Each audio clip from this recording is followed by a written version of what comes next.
Ayan, luto muna tayo ng chicken adobo. Ayan, isasangkot muna natin yung bawang, tapos itong chicken para lumabas yung kanyang aroma.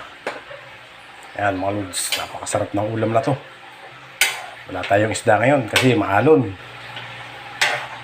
Dito na muna tayo sa chicken adobo.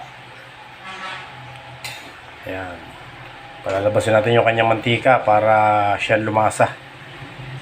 Ayan mga lods. Balibagtarin lang natin siya ng ganyan.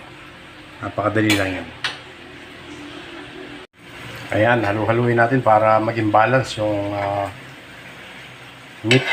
Para yung kanyang timpla ay lumasa sa lahat ng part ng ating chicken. Ayan mga lods. Sarap nito. Sira na naman ang diet nito. Ayan mga lods. Ikot-ikotin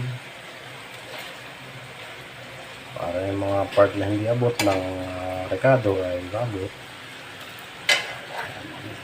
Sarap nito. Ulam natin ngayon sa lunch. Ayan, luto na ang ating delicious adobong chicken. Ayan mga lods, ready to serve din.